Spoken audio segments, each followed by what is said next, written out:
StarCast is a production of amove.tv. Bookmark Amove TV for other great gaming and esports shows.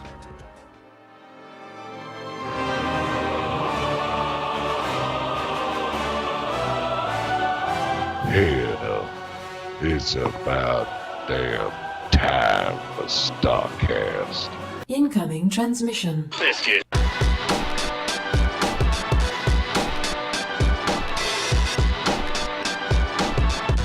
Greetings and welcome back, everyone, to StarCast. This is weird. I know we did one like 4 months ago, but it's still weird. I'm Garrett Weinzierl, and I'm joined, as I always have been, by Mr. Kyle Ferguson. Kyle, how do those pants feel? And you're muted. It's just like the old days. Just like the old days. And I have nostalgia about myself. This is a weird feeling. You have nostalgia about yourself. Yeah, you're nostalgic for something that you made. Oh, that music! I forgot that we had Tychus say that himself for us. It's good to be back. Good to hear the music. Yeah, it is, man. This is it's weird. It's always weird every time we talk about doing one of these again, which has now only happened twice since we took a break. Well, news is as it always is. Esports heavy and a little slow. But here comes Legacy of the Void. We're finally getting some good, hearty announcements about it. And beta was announced a week ago to be 2 weeks out, meaning it is 1 week away now. Not even 1 week. It's like, 4 days? It's this coming Tuesday. Oh, my Legacy goodness. of the Void beta launches this coming Tuesday. It will be a closed beta. You and I are both crossing our fingers, calling in all the favors we can find to hopefully acquire some beta keys from the onset. But, yeah, man, I'm... That video, which was voiced over by I'm assuming Cloakin, sure as hell sounded like him. That man can do all the voiceover he wants, as far as I'm concerned. But I love the guy. He is a theater major, coming from my neck of the woods, and I just assume he's running around the entire office, getting these nerds to come out of their shells. He's like, "Come on, let's give the community things. I'll do the voiceover. Come on, everybody, sit on my couch." And they're like, "No, we need to program today." He's like, come on. Yeah. So that video came out of nowhere, and all of a sudden, man, I'm strapped to the front of the StarCraft hype train without really knowing it. Well, I mean, it's a new campaign, for one, but we're not getting that in the beta. Really, the beta, even the closed beta, is coming with Archon mode, which I think all of us filthy casuals are in love with. Is that going to be the new tagline for the show, StarCast? For you filthy casuals. Perhaps. And then, a lingering look over the expensive fence that is esports. And, oh, man, look at all the cool people hanging out in there. Yeah, look at all of those people who are playing this game so much better than I ever will. I've just, I've accepted it, Kyle. I'm gonna go to my grave without ever reaching a braggable level of competency in StarCraft. Right, or at least nothing that's ever gonna one up anybody. I've been on the cusp of Diamond. I've been in Diamond 2v2. That was nice for a bit, but now certainly we play a lot of heroes, which is one controlled character. So perhaps my APM might be slacking a bit at the moment. Yeah, needless to say, I'm sure you and I will be streaming a little bit of Archon mode as soon as we can. I'm very excited for it. Plus, Vikings 3 characters. This is impossible to play. Trying to think. I think we were talking about this on last week's Angry Chicken after show, where I was kind of a little bit defending, which I never would have done in the ye olden days of StarCast. I was kind of defending the jokes everyone makes about playing a MOBA and how much micro is involved there versus playing an RTS and how much micro is involved there. And without a doubt, StarCraft, way more micro intensive than something like Heroes of the Storm. But if you are playing Lost Vikings, it's kind of terrifying because, units in StarCraft, very few of them have activated abilities. Whereas, there you're controlling, yes, you're only controlling 3, but they all have abilities you need to stay on top of. Sure, well, don't play the campaign then. That thing gives you... I'm still playing a lot of StarCraft, actually, because I was replaying Brutal on the Terran campaign. That Brutal on Heart of the Swarm, it's so easy. I guess because I'm a Zerg player. And Kerrigan is a god. Yes, and you have a overpowered hero for the entire thing. Luckily, though, in the StarCraft Legacy of the Void or campaign, they went back and added your select all for your army, so I can actually play that game now without just completely getting rolled over by the fact that I have to manage multiple buildings. Fair enough. Fair enough. But I'm stuck on the final level, man. That defending against Kerrigan, I think I made the wrong choice by getting rid of the Nidus canals. That air is just destroying me. It's really rough. It's really rough. In chat room, I didn't say StarCraft doesn't have activated abilities. I said it doesn't have as many. Right, and that, you can also say that you have to have map awareness in StarCraft, of course, but you almost react as fast as possible by whatever you have. You see red running into your natural, and you go, "Oh crap! Let me send something that way," and then deal with whatever it is later. In something like a MOBA, if you just react to what's on the minimap and send your hero there without looking, you're dead.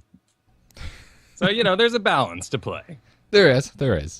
But I mean, StarCraft, without a doubt, highest skill esport in my not so humble opinion. Right, and when they've been trying to, come up with new units for this thing, which there's room for them in my mind and as a fan, but as a player, the fact that they want to add anything more to an already packed game is pretty mind-boggling. Oh, it is, but it's always really exciting. Yeah. I mean, Heart of the Swarm brought a lot of really awesome changes and units to the game, so I'm all for what's coming in Legacy. But I guess we're not going to get to play with all of them right out the get-go next Tuesday if we're so lucky to get into the beta. They did say that they said that they are launching this beta sooner than they normally would. So two things. Obviously, expect a longer beta period. We're not going to sit here and be like, all right, in 3 months, Legacy of the Void's released. I doubt that. I think we're going to have a longer 4, maybe 5 month beta period, depending on how it goes.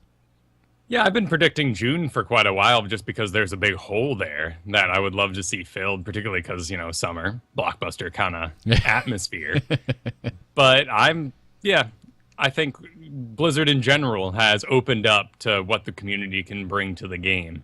And it certainly is a game that, with the final chapter here, needs to be perfect. Yeah.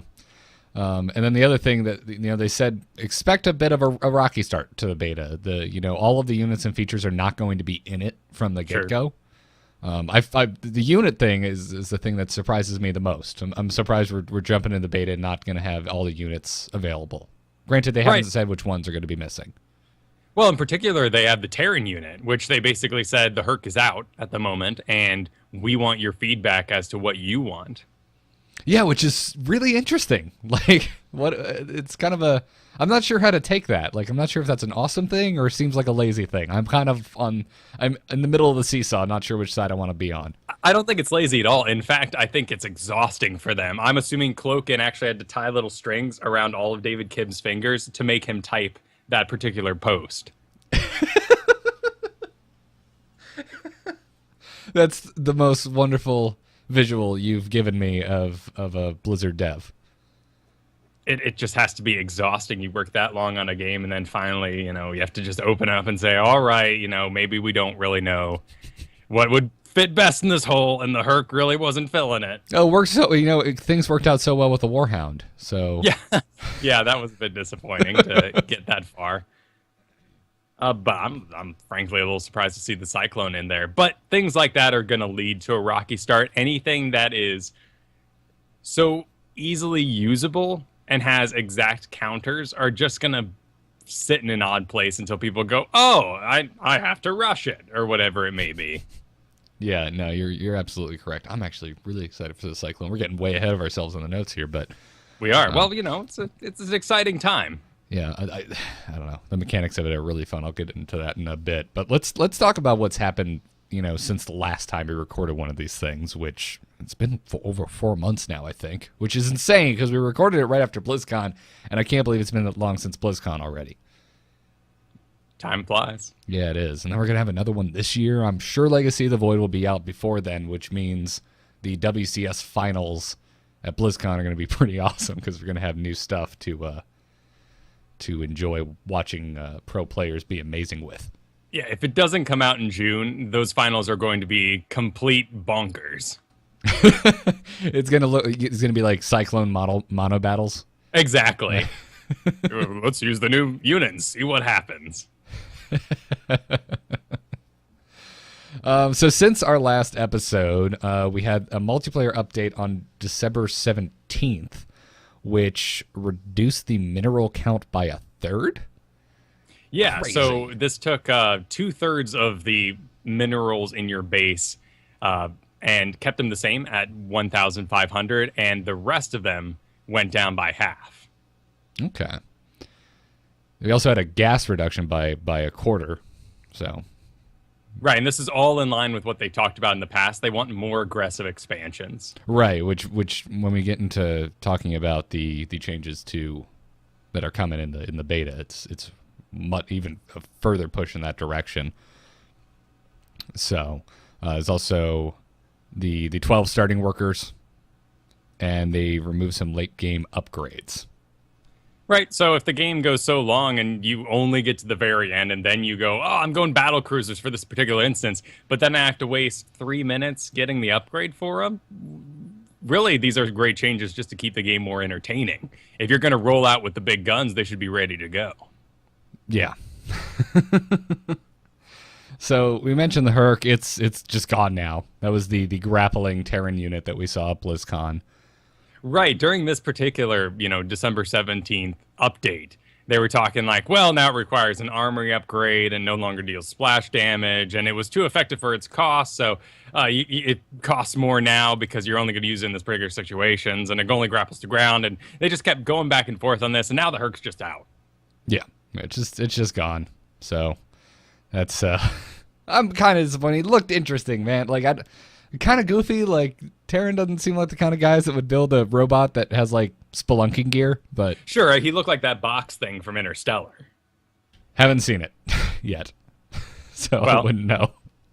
It was kind of wacky looking, but so is most Terran technology. Yeah, and any Terran mech outside of the SCV or the Marine suits just look a little funky. Sure, it's weird. that space trucker thing that you're trying to implant in high technology when you're getting into suits of that nature. Yeah. Also in this multiplayer update, they mentioned that the lurker range upgrade would no longer require the hive. So yes, very cool. Get longer ranged lurkers. The aggressive mutation on Infestor was removed, and they were experimenting with Zerg anti-air abilities on the Viper. Right, and aggressive mutation was the one that gave an instant cast it area effect damage buff to everything in the area, which basically meant Zerglings, because you don't want to give flat damage to slow attacking things or anything that isn't going to land quick little hits.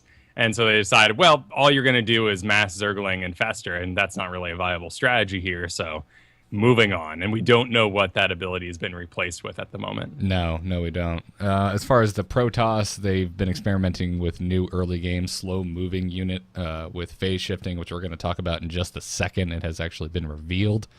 And then the Mothership Core's Photon Overcharge hits air and ground again. Yep, and this is to make up for a deficit that they saw Protoss having with these aggressive early expansions. Yeah. Now this is, again, all for Legacy of the Void. This isn't in the proper Heart of the Swarm playable multiplayer at the moment. And then also the Immortal Barrier would be getting an upgrade according to their to this multiplayer update. Then we got 2 balanced test maps while we were gone. One on January 20th and one on March 19th. The January 20th one, the Void Swarm host? Swarm host changes were being added to Heart of the Swarm. Right, so everything we talked about last episode, about the Swarm host becoming more of this, on the move, drop your locus and run kind of thing, rather than something constantly producing. Yeah, more harass instead of siege. Exactly. And now they're applying those changes to Heart of the Swarm in their balanced test maps. So they're so confident with this that, back on January 20th, they went ahead and tested it out, and they liked what they saw. Yeah. Yeah. Also, the point defense drone duration was decreased to 20 seconds on this balanced test map as well. And Yeah, the March 19th balance test map was testing Tempest dealing plus 14 massive damage to air units, and the Viper blinding cloud buff. Right, which is an interesting evolution of what we eventually got in this preview. Yeah, absolutely. I'm just real quick running to where's the Zerg notes? Where are you? Oh, we don't even have the Viper notes in here because it wasn't mentioned in the rundown. Well, that's because we don't have any stats for it, really. But the Viper did eventually evolve, apparently, to have a high damage, almost what was the science vessel ability? Irradiate. Yeah, it's like an AoE dot that you know if you're standing in it, you're taking ticks of damage, but you can move out of it. Right, and then if it kills the unit, it kind of lingers around, taking up that space. Yeah, it's very cool ability. So you put it on the target, and this damaging cloud, stays on it as it moves around. So it becomes micro intensive. You can move the unit that's affected by it out of the group of units so that you're taking less damage. And you should also take care of where you bring it, because if it dies with this effect on it, that cloud stays wherever it dies for the full duration of the ability. Whereas the Tempest lost its massive air damage, but instead gained a new ability, which we'll talk about shortly. Yeah. Well, we're beating around the bush. Let's just talk about the Legacy of the Void preview that they put out, because this is the big meat.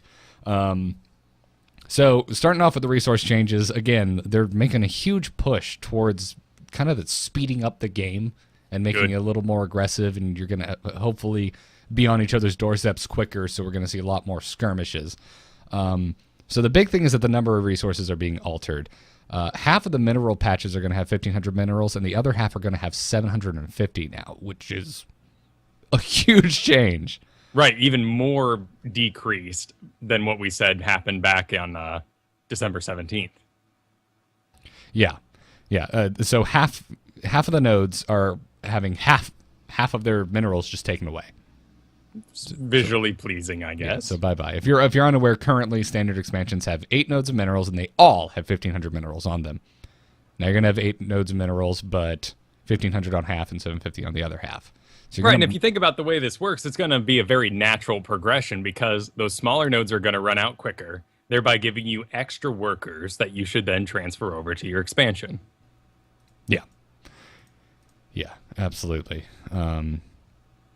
So yeah, like we said, just a big push to speed up the game. I've been reading, looking at the Reddits, looking at the forums, and folks are kind of losing their mind a little bit. Which I kind of understand. I keep seeing the sentiment. It's like you're messing with the DNA of StarCraft. But I'm also kind of reserving judgment, because these changes, if they do what Blizzard's setting out to do, it sounds like it's going to be much better. Being you and I, the folks that just sit back and watch WCS. Right, and even this morning, there's another post that's like, oh, congratulations, thank you so much for Wolf, busting your butt, casting for 9 hours straight, and you just go, geez, these poor guys, like, I can't wait for this change for myself as a viewer to take out that first 3 minutes of, so the minerals are at, 750. Well, that would have been money that I would have had to mine and then put into getting these 12 workers in the first place. Now you get those instantly. You're cutting out time. Those casters are going to be relieved because they don't have to talk about X-Men to make up for that hole at the beginning. And we get to the action quicker. Yeah. And then on top of that, right now, if you go log into StarCraft and play a game, you're going to start out with 6 workers. Now, in the Legacy of the Void beta, we're going to be starting with 12. So double the workers, 25% less minerals in our base. So it's exciting. It's going to be quick. It's going to be really quick. Gotta get on top of your expanding a lot faster. They said that this change is meant to reduce the downtime of starting games, since the first few minutes of any game often grant little in the way of choices. And they even are thinking about increasing the starting worker count further without affecting early game choices too much, which just sounds crazy to me. You're doubling it, and you want to put more workers in there. Right, and then you're getting into, well, am I going to have enough workers to defend against things? Is this... It gets a bit wacky. I'm still expecting a nice, 12-worker rush to happen in some GSL game out there. Oh, absolutely. But, I mean, at the same time, it's equal footing. It's not like one person gets 12 units and the other doesn't. Right. You both start out with workers, and then if you rush with it, the other person's doing economy. They're going to have more workers by the time you get over there. But the game's speeding up, and it's actually going to show it's speeding up now because the in-game speed is real time. It took 2 expansions, but they did it. The tech is available. I'm actually I'm way more excited about this than I thought I would be. I'm honestly surprised. I just thought it was something in the code that was so impossible to break. It was the Agent Smith clause that they could never alter. Well, it sounds like it's going to be a massive pain in the ass. So let's talk about what this means. If you're unfamiliar, if you're new to StarCraft, the in-game clock, when played at it's called faster speed, but really that's normal speed. That is the speed that you play a ladder game of StarCraft at. Right. But because there's these options of speed of like slow, slower, normal, fast, faster, the clock it moves faster than real time, which is just bizarre because it's a real-time strategy game, and it affects your understanding of any ability with a cooldown in the game or build times or anything like that, because they all are affected by this faster clock. So everything's happening faster than it says. Like, if something says it takes 12 seconds, it's actually faster than that. Anyways, now this is all coming from Wings of Liberty Alpha. Right. When they basically gave it to pro players and they said it's too slow, and they said, oh, we got it, and just cranked the little knob. But that deep inlaid clock couldn't be changed. Yeah. So anyway, now the in-game clock is going to display in real time. They said, quote, "We're trying this out due to our community having asked for this feature, and also because it's a bit confusing to not have the game display in real time." Yeah, I completely agree. Yep. They said we have a couple major concerns. So this is where I was mentioning it looks like it's going to be quite a pain to fix this and make it work across the whole game. Because changing the game speed to real time also means that all of the game values need to be adjusted. You can't just have the clock do real time and leave things as they are, or it'll slow the game back down. Be right where we were at the alpha of Wings of Liberty. So now when they said, an example, now when a cooldown of ability says 5 seconds, it has to be actually 5 seconds. So what they're doing is they're adjusting it so that it still takes the same amount of time in real time, but it's correct. It's telling you the correct time. Which interesting. So I guess we're gonna have some real dirty math then. Right. It sounds like mind-boggling, doesn't it?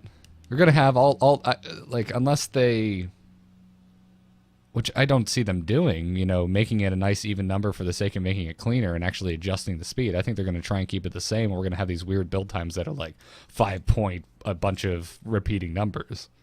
Right, exactly. I mean, you got your, stim pack effect wear off at 15 seconds. That's going to now be like 8.2513. Yeah. I'm sure they'll round off at some point to make the tooltip manageable, but sure. I'm very curious to see how this plays out. And then also everything else too, all of the stats of a unit, attack speeds, movement speeds, cooldown times, research times, upgrade times, unit build times, all of that not only needs to be adjusted on their end, but we as players now need to kind of relearn it. Yeah. So, and they even mentioned here, the rememorization for players, it's definitely going to affect hardcore players way more than the casual audience. I don't see it affecting me that much because I play the game so casually now. But right, and it's not like when you actually hit stim pack, it's going to last a shorter amount of time. Right, exactly. That's what we're talking about. So we're not going to be thrown for a loop there. But yeah, in your casual conversations about what beats what, you're going to have to use some different numbers now. Right, exactly. And they also said that they're adamant they do not want to have an option to change the clock. If they're making the switch to a real time clock, they just want it to be real time across the board. You can't change it back.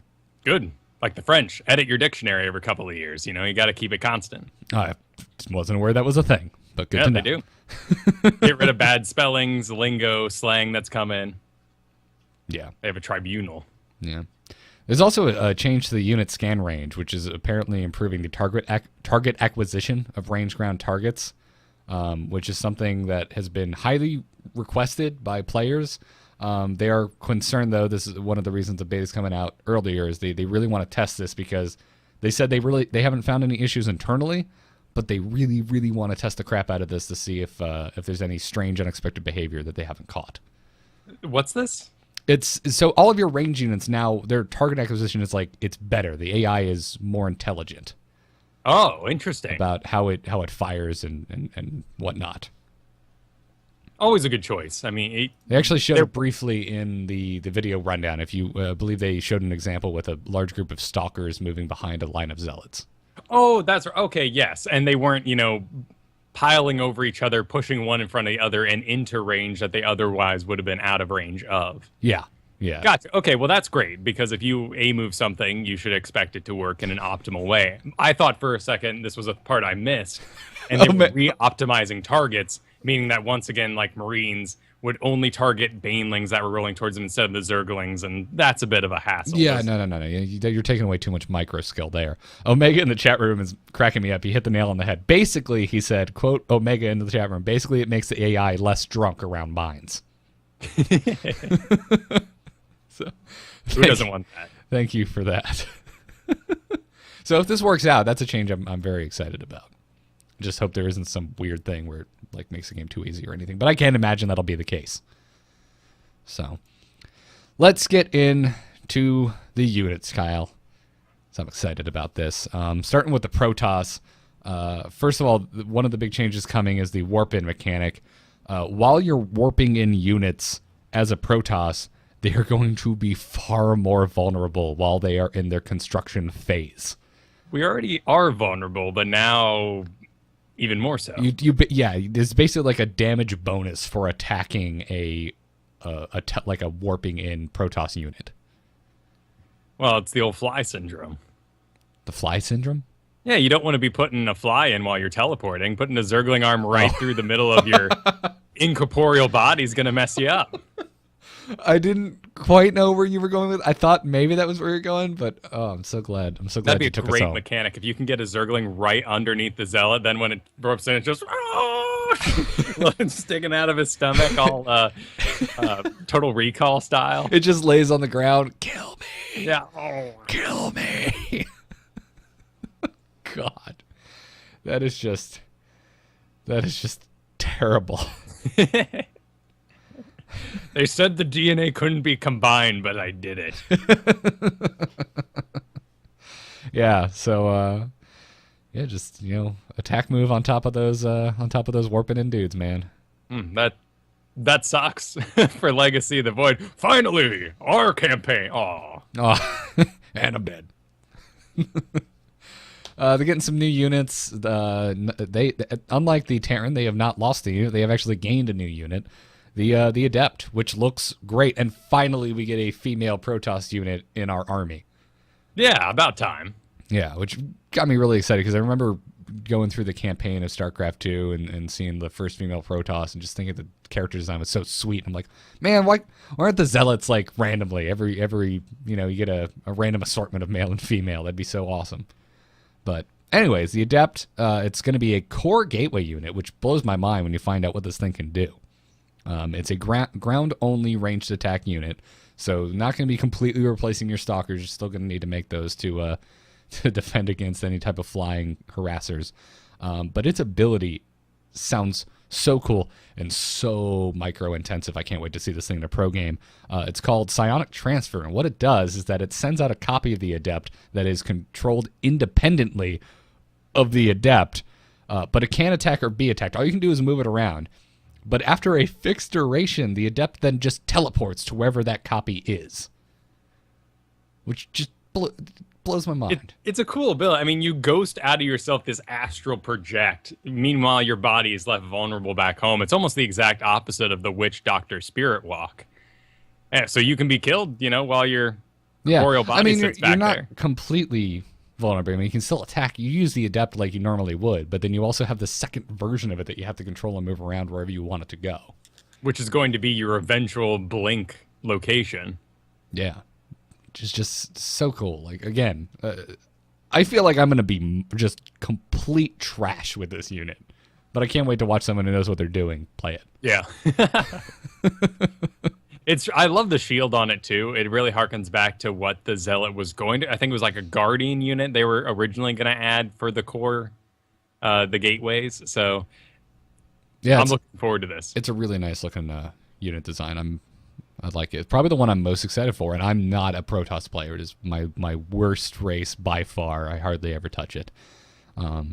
Their next new unit, the Disruptor, which I believe we talked about on the last episode, but it's worth repeating because hopefully we'll get to play it very soon.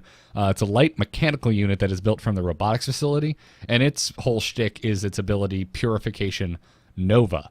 And this is the thing that once you activate this thing, it becomes invulnerable and starts moving even faster. So you can't kill it, and the thing's going to chase you down like crazy.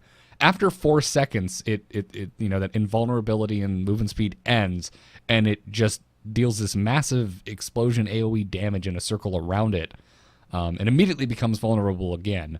But this thing looks like it can do work, and the invulnerability just blows my mind because this thing seems terrifying. Right, you have a very limited amount of time while you're invulnerable, but this is where you're setting up your bomb. And at the moment, it looks like you can actually ghost atop things like barracks and other buildings, bunkers, and blow them up. Yeah. Do we know? I'm not sure about this. Does it have just a normal basic attack, or is this the only way it can do damage? When they showed this at last BlizzCon, it had no other ability but this bomb, and it was on a decent cooldown. Okay. All right. So that makes it, in my eyes, a little more balanced. And I also like that it's risk-reward, because when that cycle ends, you're now moving at normal unit speed, and you're not going to be able to easily escape. Right. You either get the bomb off and you win, or this thing dies. You lose a lot of gas, and, your strategy didn't work out. Yeah. Yeah, I don't know. Really interesting unit. Protoss getting some cool toys. And early game toys, which is, early, mid-game, which they need, particularly with the carrier getting upgraded. I'm expecting late game for Protoss to be pretty solid. Yeah. Let's talk about some of the changes to their existing units. The Warp Prism will be able to pick up units from a distance now. They really want to, improve and promote more harassment from the Protoss. And I feel like, since warping in now is a giant kill me sign, they kind of need this. Because it's not like you can just bring your Warp Prism in, warp things in, and expect it to work out. Now that you can kind of pick up and drop from a distance, it'll be nice. Or I think you can only pick them up from a distance. I don't think you can drop them from a distance, but still. Yeah, from at least the video we saw, the units you were dropping were coming straight out of the bottom. I don't know if they were actually doing the old click on the unit in the box in the center, and that makes it go from the bottom. If there's another, long range button they could have been pressing. But either way, a long range pickup does make the Warp Prism rather unique when put next to something like the Terran Medevac, which is nice. Those should have their own flavor. I'm a little surprised that in the first place, because they've always been kind of gentle with the StarCraft community. Like, well, we don't want anything that's not easily described in a tooltip. What was that movie? It was I thought it was pretty dumb, but it had that really cool effect where people just got picked up and taken across the sky. Was that The Forgotten, I think? I can't help you out there. Oh man. But anyway, that's what I want to happen. I want to just see a zealot with like ragdoll physics just get pulled out of nowhere into this thing. Be very funny and comical. I'm assuming he's warping, but yes, let's put some giant robo tentacles on there. I know he's warping, but I'd rather just like graviton beam, just like, oh god. Immortal's getting a change. Its hardened shield ability has been removed and is being replaced with Barrier, which you have to activate. So it's a new activated ability, and it grants the Immortal a limited hit point shield. So no more just kind of face rolling with Immortals. You have to activate that shield. Which I like. The attack speed and everything else hasn't changed. So this just makes it another button to press, better for pro players, and in general, if you have Immortals and you're in the wrong situation, they're going to live a little better. Yeah, raising that skill bar. The Oracle Revelation is gone, and it has been basically merged with Envision. All right. so that any targets that are tagged with Envision are now revealed for a full minute. Wow, a full minute. Okay. Yeah. Well, this was something we were asking for a while. It just seemed odd that these two abilities were exclusive of each other. Which makes me ask the question, do they mean a full minute in current game time or full minute in post Legacy of the Void game time? That's a good question. I'd assume in game time what it's going to be eventually. Okay, yeah, because that's a lot. That's a long time to just have sight on something. just kill that target. Just like I can't let you look at me for this long. Just No, and there's nothing on here about what the cost is going to be. So it could be so outrageous that you're never ever going to fly around and shoot your little beams at anything. Yeah. But it also has a new ability, so maybe they're thinking, we'll just make everything really good, and it's your, burden to decide which one you want to use. Yeah, you have to manage your energy. That new ability is called Stasis Ward, and it places a cloaked stasis ward on the ground, which upon detonation will explode and trap enemy units in a stasis for a full 30 seconds. This was in the video, and it looks so cool. In my head, I was just like, if they asked me to come up with a Protoss mine, I'm not sure what it would have looked like, but this totally fits the flavor and looks like it's going to bring a really cool kind of ability to the Protoss tool belt. Right, and the units in stasis are invulnerable, which harkens back to the Arbiter from Brood War. So it's kind of cool to see that technology update in there. Again, 30 seconds. This one more than the 60 seconds because I'm like, well, I got revealed. Hydralisk, go stand in the corner until you're done. Yeah. You guys are in timeout because I don't want anyone seeing anything. Being locked down for an in-game 30 seconds is absurd when I would be raging about a 2-second stun in World of Warcraft. Yes. It's also important to mention that you can't attack anything that's in this stasis. They're just removed from the fight for 30 seconds. Yep. Which I'm sure, if used correctly, could be such a huge swing. It does have a range on it, so you don't really get right inside of it, and you can't control when it goes off. So you're going to get whatever the front of the army is. And in this video, they did a good job showing kind of a multi-layered approach. Get the front, then the next wave kind of pushes past that, and then that gets stasised. Yeah. Let's talk about the Tempest, because this is interesting. It's had a role change. So it's no longer this kind of long-ranged air siege unit. They want to make it an aerial skirmish unit, so it's moving a lot quicker now. It can only fire on ground units, and it has been granted an activated ability called Disintegration, which deals damage over time. Which can target air. Yes. So it's like stealing a page from the Void Ray a little. I don't know. Seems that is the one thing I'm looking at here. I'm like, well, this seems a little homogenized. It's flavor enough. I mean, you have for Zerg, Mutalisk, that's your fly around, harass unit. Yeah. There's nothing changing. Excuse me. Nothing changing there. For Terran, they experimented with the Banshees having increased range, which at BlizzCon just looked absolutely absurd and unfun. So that range has now been decreased back down to 6, I believe. You mean you don't want a unit that can cloak and you can't target without revealing it to also just be able to completely outrange any defenses you have? I know, right? If I put a Spore Crawler on the very edge of my map, I don't want it hitting anything that comes by to kill it. So the Tempest is going to be able to hit those things. Sure, late game, air unit with gold all over it, Golden Armada, I enjoy it. And we'll see how it plays. Yeah. I don't know if Disintegration is a mana ability, and we don't know in general if it's a mana ability or it's going to be like the Thor's ability where it's just something on a cooldown. Yeah, they didn't specify in their list, but we'll have to see. Last but not least for the Protoss, the Carrier. It can now activate a new ability called Release Interceptors to permanently launch all interceptors at great distance, and after a minute, any of those remaining interceptors will, quote, perish. Interesting. The lore behind that confuses me. Well, they are robots. Yeah, but, just... So, there's that little Entaro Tassadar. Whoa, like... I guess that makes more sense than if they were... controlled by a living Protoss, but okay. Right. I'm sure there's going to be a Swan equivalent in the campaign who's very sad about all the robots dying. But other than that, I think we can rest easy that poor Protoss souls aren't going off to die. All right, fair enough. But this will be great for running away. Is what I assume is it's going to be used mostly for because the mineral drain. Are you saying that using this casually? I was going to say, are you saying that this is the Carrier's equivalent of a Squid's ink? Yeah, pretty much. Run away. Let it all go and run. Yep. Keep them busy. I like that's a really good point. or just I don't know, maybe you really just want to push through for that damage to break the line or something. I don't know. I could see some kind of like saving throw happening here, but I'm not sure I can. Harassment of an unprotected base, but for the most part, if you have a force available and you know this is being used on you, you're going to kill the interceptors, and it doesn't take very long. The only reason why you get bogged down with the carrier in the first place right now is you go, oh crap, I'm slightly out of range, and you push forward trying to get to that carrier, but they're being sly about it, and all your units end up dying to zealots or something. Yeah. Do you think this is going to be enough? Do you think we're actually going to see carriers used now? I think so. I mean, they've already they're saying they're getting rid of all the end game upgrades. So we're going to have carriers come out of the box ready to roll.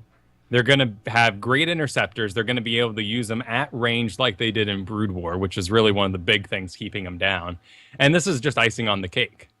It's fair enough. I mean, I like that idea a lot. The whole, because like just getting to the point where you can build these tier 3 units should be enough to like they should be awesome out of the gate. I shouldn't also have to drop another building and research upgrades. I'm kind of excited about that. Right, and they're fan favorites, so you got to work them in here. You better, man. You better. Remember when we thought we were losing the carrier? Completely, yeah. Yeah. We were like, oh no, you can't. I know it's not used, but it's the carrier, man. Like you can't get rid of the carrier. Yeah, and the Tempest really didn't fulfill that Golden Armada need. You can't get rid of the battlecruiser either, even though they don't really get used. But we'll talk about that in a second. I'm very excited about our good friends, the battlecruisers, which brings us to the Terran. Let's talk about them. They only have one new unit now that we can talk about, which is the Cyclone, which you mentioned a little bit. It's built from the factory, but the way that this thing's attack works, I find fascinating and I really like. I think it's a cool mechanic to bring into an RTS. Basically, it has to lock onto its target, and then it deals damage over time once it's locked on, and it can do this damage while moving. It's really micro-intensive, though, because the lock-on has a specific range, and if either the Cyclone moves too far away from its target or the target moves too far away from the Cyclone, that lock-on range is broken, and the damage stops happening. So it's kind of like there's this radius around your Cyclone that you have to keep what it's trying to kill in. Right, it's very reminiscent of some abilities we're seeing in Heroes of the Storm right now. Yep. All shall burn on Asmodan and Tychus' Overkill. I was just about to say, I've been playing a lot of Asmodan. That's exactly what it reminds me of. Which is cool. And my one issue with this unit is what we saw at BlizzCon, so this may have changed, but the range is completely absurd. In the video that they were showing for our enjoyment here, it was killing a poor Infestor, which did not have it coming, even got uphill, and continued to be fired at because it was still in the range and locked on. So this thing is going to be extremely powerful, but probably as time goes on, easily counterable. Yeah. I'm interested to see where it goes. It's a unit I'm personally very excited about, but I agree with your points, Kyle. I think it has a great role in, TVP with, stalkers, because something big honking like that chasing you, this is going to be able to wiggle around in the front. Anything where you're getting over 3 targets for a single Cyclone, it's going to be too much. And this unit is not going to perform well. No, and then you have a mine for that instance. So it's a good balance. Yeah, I like it. As we mentioned, the Herc is gone. They really want community feedback for another new Terran unit, which I'm not sure. Yeah, there's some really cool ideas going on at Reddit right now, over at the StarCraft Reddit. They have a sticky up top that is ideas for Terran units here, and the top one is particularly badass.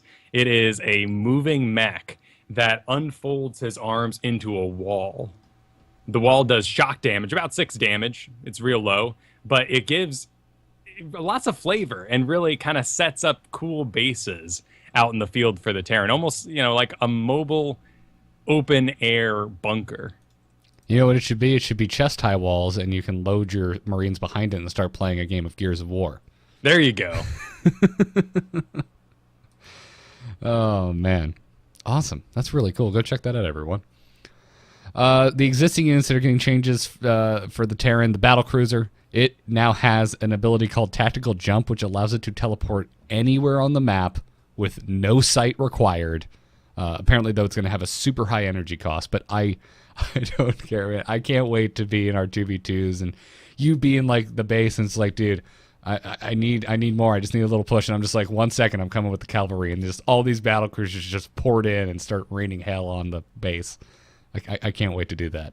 Oh, it looks great. It's got that campaigny flavor. I can't wait to see a late game base sitting there all by itself, and then just Armada launching in. Yeah, like, or you're already pushing across with your regular army, and then a couple battle cruisers pop out. They can just go join the fight. Right. It really increases the pace of the game too, because if you've got, your fast little Banshees, Vikings, whatever in the air, moving out ahead of these guys, and they keep doing that, and here comes the attack, perhaps, as it and moves forward, and then has to back up and moves forward to keep up with the battle cruisers. Now they can just be in the back the whole time and have an awesome entrance. Yeah, this is probably the thing I'm the most excited about. It's cinematic. I like it. The new units, I'm very stoked about all of this, but teleporting battle cruisers, just sign me up.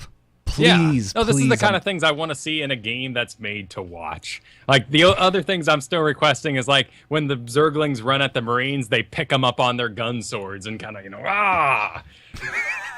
I don't think that'll ever happen. No, it's it's a bit graphically intense.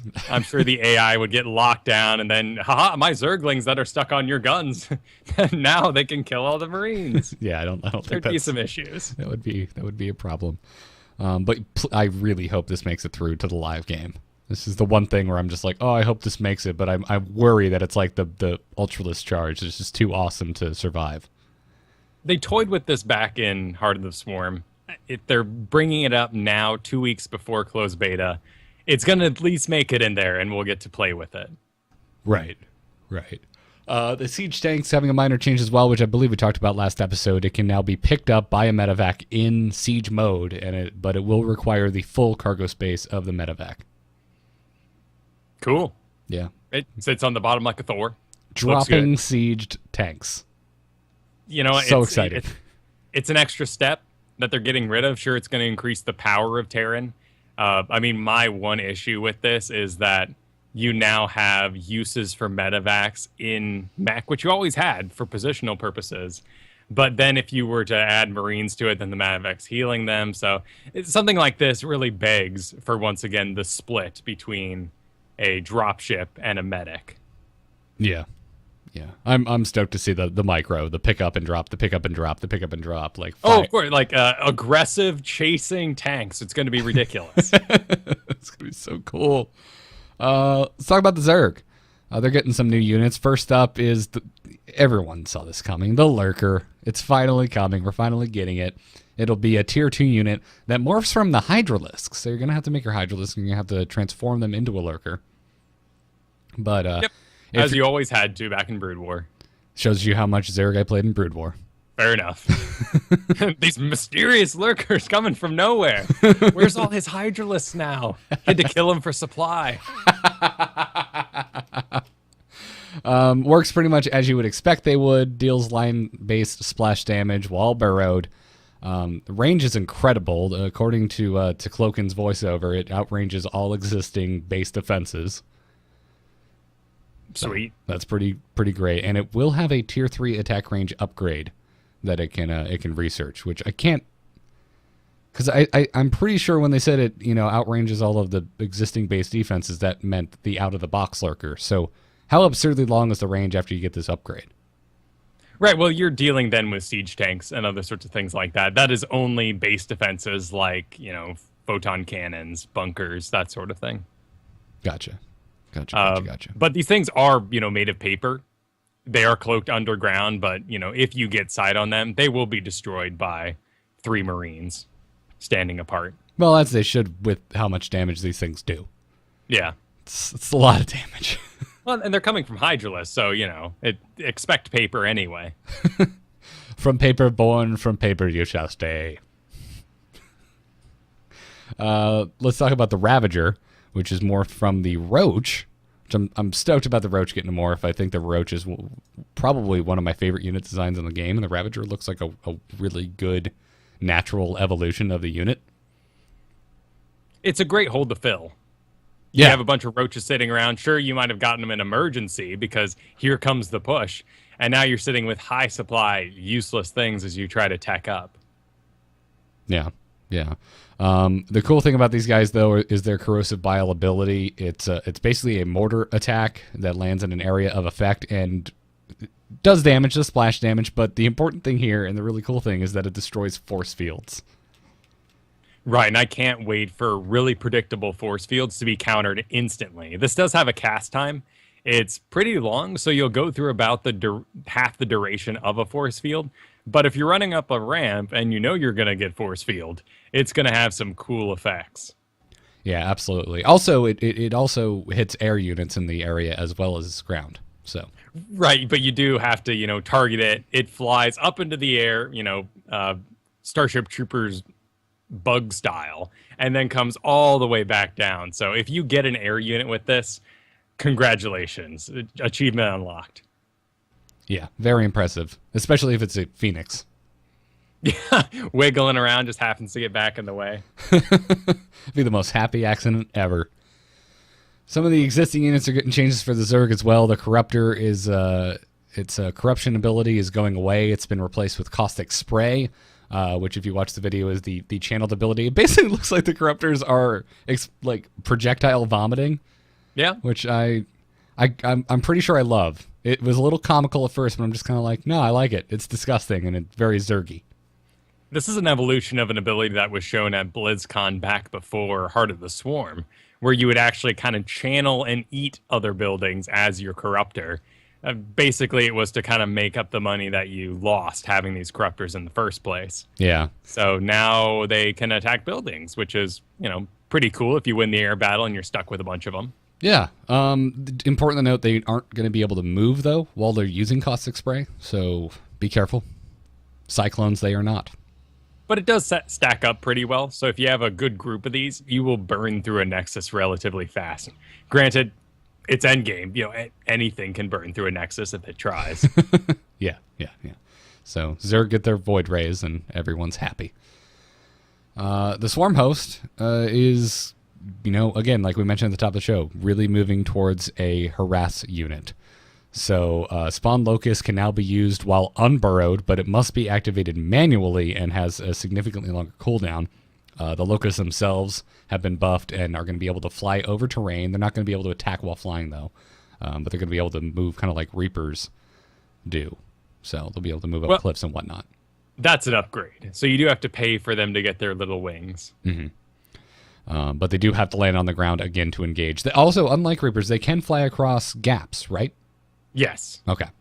Want to make sure I wasn't crazy. I was like, I know I saw that at BlizzCon, and they didn't say that was going away in this rundown, but I just want to make sure I didn't miss it somewhere. Right, and that whole, the gaps being added to maps, that's of course so you don't have Reapers in your mineral line jumping up and down in the early game. Swarm Hose being a tier 2 unit, anything goes at that point. Yeah. I don't know if there's a brief time they actually count as air, so if you had turret defense up before they land, if you'll get a couple shots in. Yeah. Now, the final change to existing StarCraft units. How excited are you about this, Kyle? Just talk about how excited you are before. I can't hold back. Okay. All right. Everyone, the Nidus Worm will no longer take damage until it has finished unburrowing.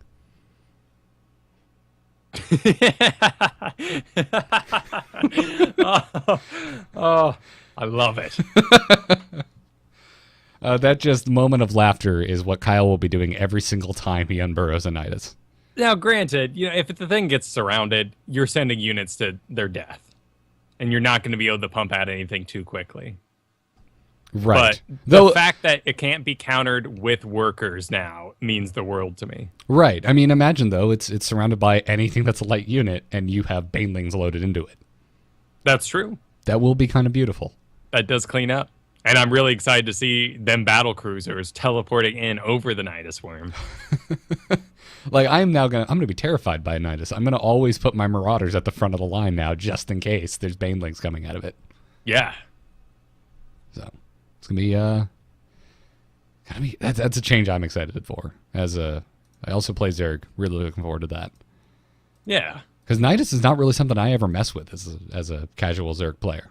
I mean, I love it because I enjoy the multi-pronged attack and the, oh, look at me dancing outside your front and then, trying to get a Nidus in the back. But if you, practice enough to be aware you've got your base covered and your mini-map awareness up, and you weren't going to be tricked by anything like this.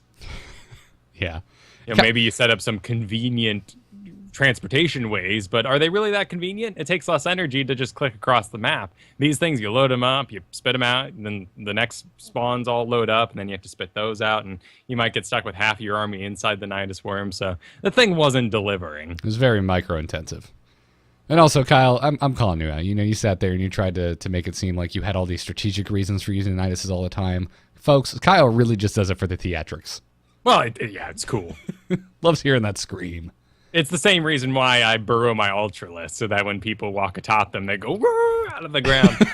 Everyone goes, "Oh my god!" And then I watch the replay. I hope you win those games, because that makes it so much better. Well, if I have Ultralisk, I'm usually winning. That's a really not because really I have point. them. It's because I was already winning, and then I retreated so I could make Ultralisk. It's like wait. Hang on. I see the opportunity, and I'm going to seize it. This isn't how I wanted to win. I don't want to win with Lings. That's boring. Yeah. I need to have my conga first. line of giant killer elephants. That's really my biggest weakness in StarCraft is backing out too early. I could win a lot more games if I just took the advantage and won. I am the opposite. I go in very headstrong and just die and lose everything. Well, that's because you triumphantly scream cloud drop, and if it goes well, it goes awesome, and if it doesn't, you lost everything. And that hasn't changed. It has not changed one bit since the show was a regular thing. Just love it, man. Love that cloud drop.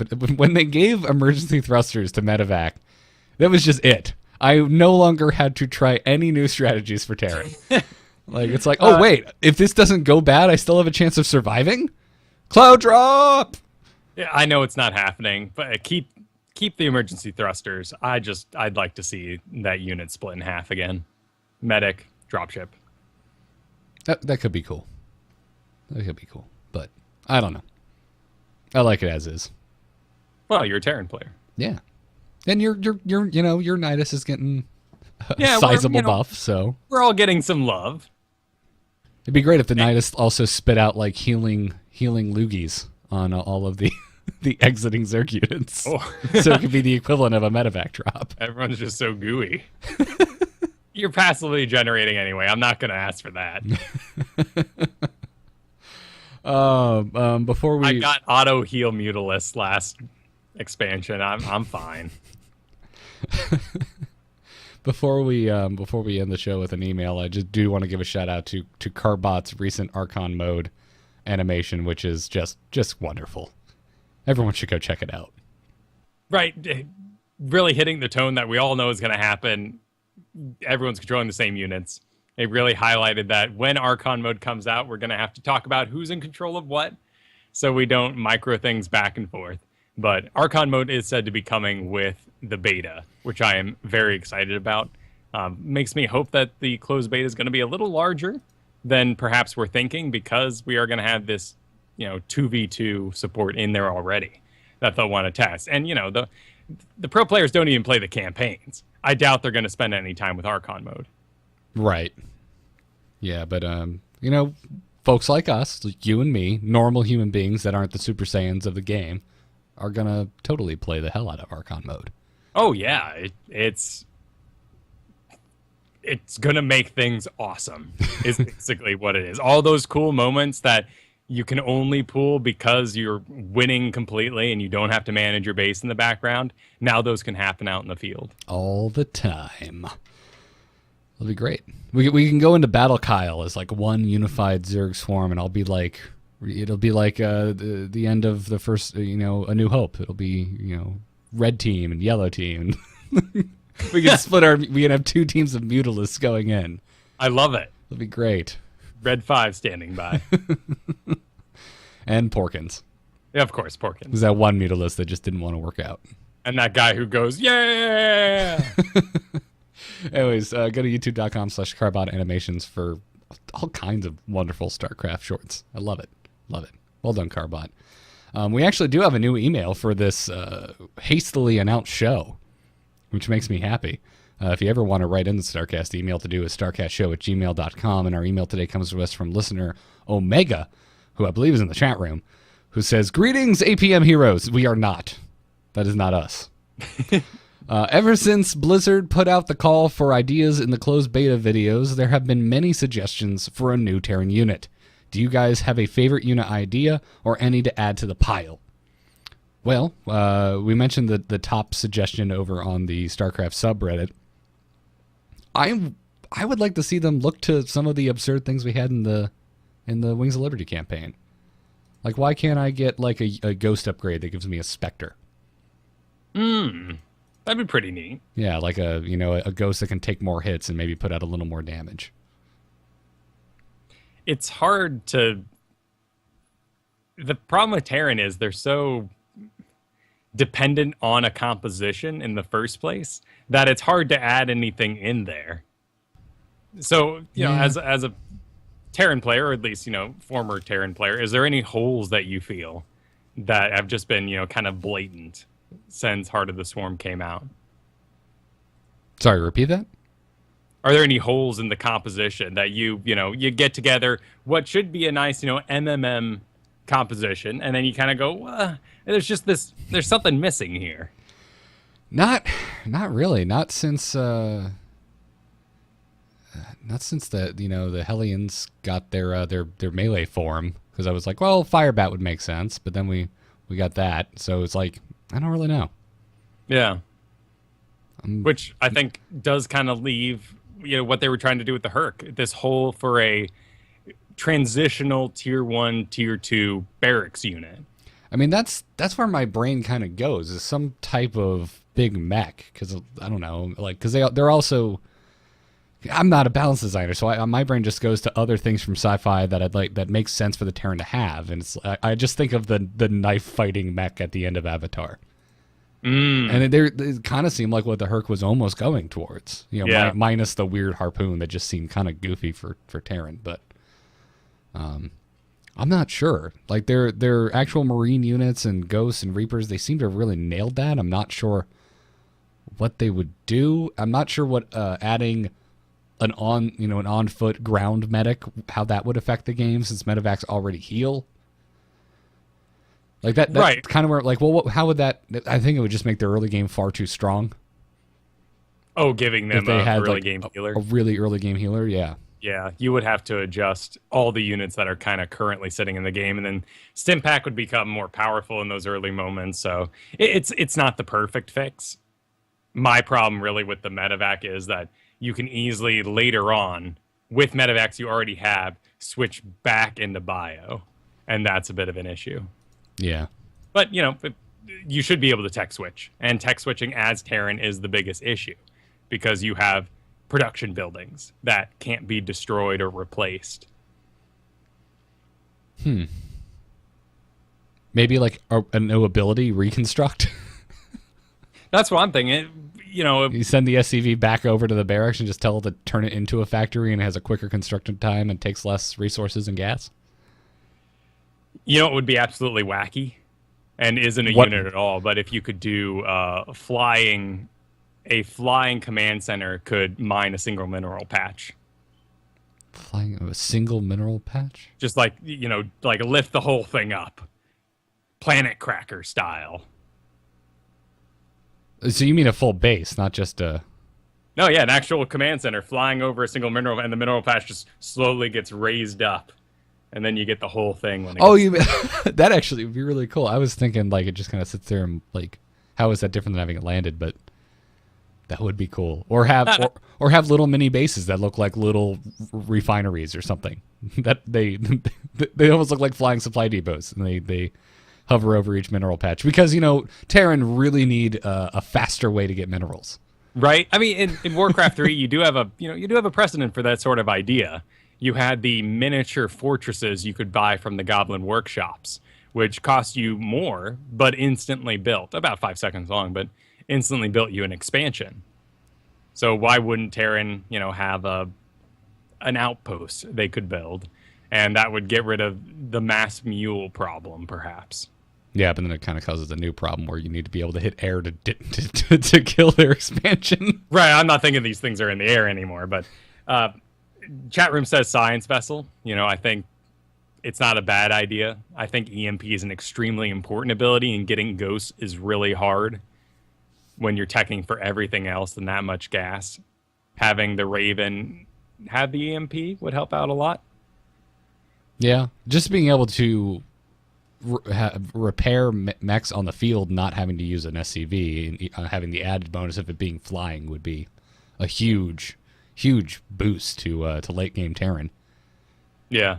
So, I don't know. I'd like to see that. I wouldn't be against it. I mean, I'm always down for new ideas. Like, I like seeing new things that we haven't seen before, but I'd be lying if I said I wouldn't be excited about the science vessel coming back. Agreed. But, I really think the votes are speaking here, and this Izael over on Reddit right now with his very cool in-game mock-up, too, of his Guardian with the fold-outable walls is pretty sweet, and I like how much flavor it gives to the unit. Yeah. Yeah, I'd like to see something else cool, because we got the Thor. I'd like to see something in that vein that does something different, some kind of big, hulking mechanical beast.